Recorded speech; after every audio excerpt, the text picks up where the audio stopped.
एक युवा योद्धा जिसने जन्म से पहले ही युद्ध की कला सीखी, एक ऐसा वीर जिसने अकेले चक्रव्यूह में प्रवेश किया लेकिन बाहर निकलने का मार्ग कभी सीखा ही नहीं।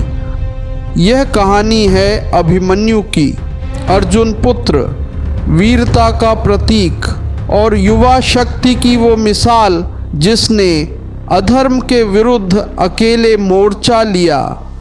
क्या आप जानते हैं अभिमन्यु ने कैसे अकेले 7 महारथियों को युद्ध में चुनौती दी और कैसे उनका बलिदान बना महाभारत युद्ध का सबसे करुण और प्रेरणादायक अध्याय। आइए जानते हैं उस योद्धा की अमर गाथा जिसने कम उम्र में भी अमिट इतिहास रच दिया। यह है अभिमन्यु की अमर कथा। अभिमन्यु अर्जुन और सुभद्रा के पुत्र थे। उनकी माता सुभद्रा भगवान श्री कृष्ण की बहन थी। जब सुभद्रा गर्भवती थीं, तब अर्जुन ने उन्हें चक्रव्यूह भेदने की कला सिखानी शुरू की। परंतु कथा के अनुसार जब अर्जुन चक्रव्यूह से निकलने की विधि बता रहे थे, तब सुभद्रा को नींद आ गई और इसीलिए अभिमन्यु ने केवल प्रवेश करने की विधि ही सीखी, बाहर निकलने की नहीं। अभिमन्यु को श्री कृष्ण और बलराम से भी शिक्षा मिली।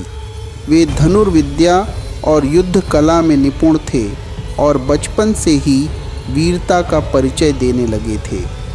महाभारत का युद्ध जब चरम पर था, तब कौरवों ने 7वें दिन पांडवों पर विजय प्राप्त करने के लिए चक्रव्यूह की रचना की।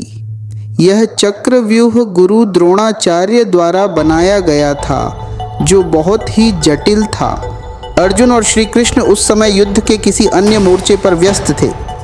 अभिमन्यु ने चक्रव्यूह भेदने की अनुमति मांगी और सभी ने यह जानते हुए भी कि उसे बाहर निकलने की विधि ज्ञात नहीं है, उसे अनुमति दे दी। भीम, युधिष्ठिर, नकुल, सहदेव और अन्य पांडव वीर अभिमन्यु के पीछे युद्ध करने को तैयार थे, लेकिन कौरवों ने चालाकी से उन्हें रोक दिया और अभिमन्यु को अकेला कर दिया। जब अभिमन्यु चक्रव्यूह में घुसे तो उन्होंने अपनी अद्भुत वीरता का परिचय दिया। वे अकेले ही कई महारथियों से युद्ध कर रहे थे। उन्होंने कौरवों की सेना में टहलका मचा दिया।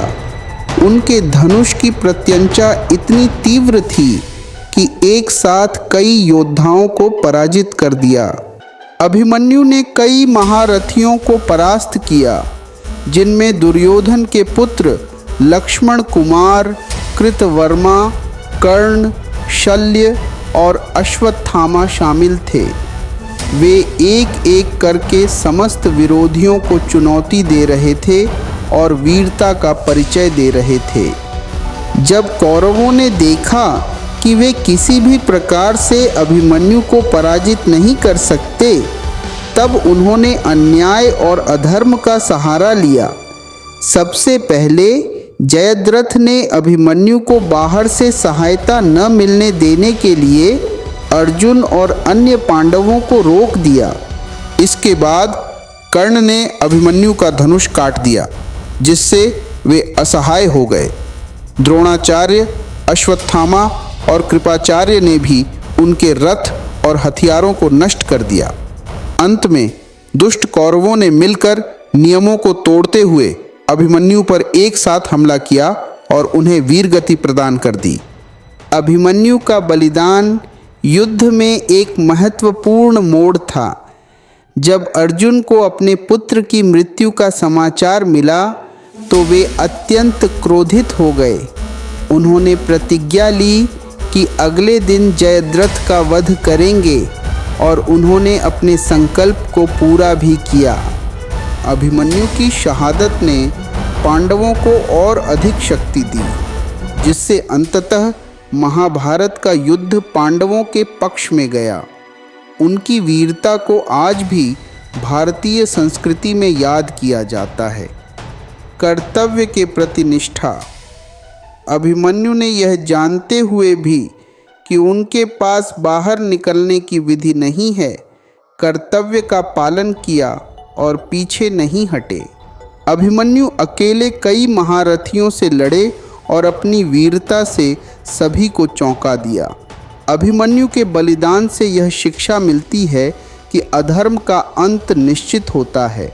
महाभारत में अभिमन्यु की भूमिका यह दर्शाती है कि युवा शक्ति कितनी प्रभावशाली हो सकती है। अभिमन्यु की वीरगति महाभारत के युद्ध की सबसे प्रेरणादायक घटनाओं में से एक है। उनका बलिदान न केवल युद्ध के परिणाम को प्रभावित करता है, बल्कि आज भी उनकी वीरता को सम्मानपूर्वक याद किया जाता है। उनका जीवन साहस, समर्पण और कर्तव्य की एक उत्कृष्ट मिसाल है, जो हमें सिखाता है कि सत्य और न्याय के लिए संघर्ष करते रहना चाहिए।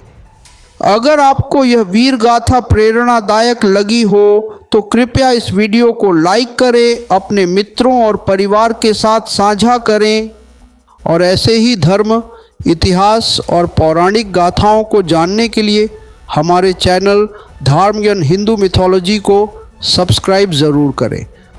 और हाँ, कमेंट में ज़रूर बताइए, क्या आप अभिमन्यु जैसे साहसी और कर्तव्यनिष्ठ योद्धा को एक आदर्श मानते हैं? आपके विचार हमारे लिए बहुत मूल्यवान हैं। धन्यवाद। जय श्री कृष्ण।